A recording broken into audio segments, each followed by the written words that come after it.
बोलिए गायत्री माता की जय।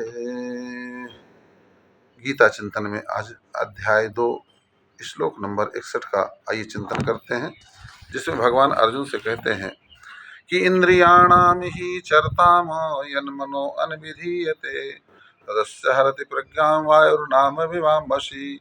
हे अर्जुन, जिस तरह से जल में चलने वाली नाव को वायु हरण कर लेती है, वैसे ही विषयों में विचरती हुई इंद्रियों में से मन जिस इंद्रिय के साथ में रहता है, वह एक इंद्रिय इस अयुक्त पुरुष की बुद्धि को हर लेता है। तात्पर्य जो है, व्यक्ति को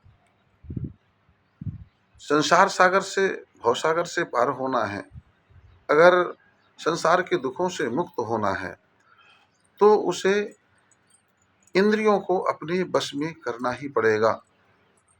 इंद्रियों को अगर एक ही इंद्रिय का गुलाम अगर हमारा मन हो गया और वह विषयों में भ्रमण करने लग जाए, तो एक ही इंद्रिय व्यक्ति को डुबो सकती है इस भवसागर में।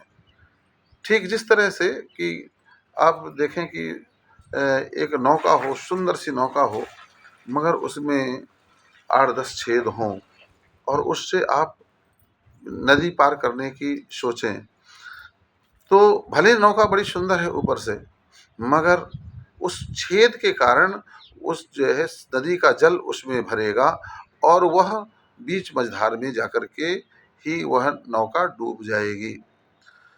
और मान लीजिए कि चलो 9 छेद नहीं है, 10 छेद नहीं है, अगर कोई एक भी छेद अगर है नौका में और वह नदी पर है, तो देर सवेर भले ही थोड़ा सा देर लगे, मगर वह उस नौका में धीरे धीरे नदी का जल भरेगा और जो है वह नौका डूबे बगैर रहेगी नहीं।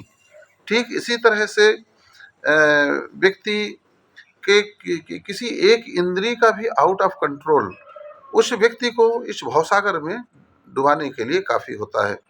इसलिए व्यक्ति को चाहिए, भगवान बार बार वही कहते हैं कि इंद्रियों को विषयों से हटा करके मन को मुझ में लगाइए, क्योंकि इंद्रियां अगर हमारी विषयों में लगी रहेंगी तो मन भी हमारा उन्हीं का चिंतन करेगा, उसी की तरफ जाएगा। जहां इंद्रियां जाती हैं मन भी वहीं जाता है। तो इंद्रियां अगर हमारी जो है विषयों में जाएंगी तो मन भी हमारा विषयों में जाएगा, और अगर इंद्रियां हमारी जो है भगवान के ध्यान में, भगवान के भजन में लगेंगी, तो मन भी हमारा भगवान के जो है मन में लगेगा। तो इंद्रियों को विषयों से हटा करके अगर भगवान के भजन में हमें लगाना चाहिए, तभी हमारा मन परमात्मा में लगेगा। बोलिए गायत्री माता की जय।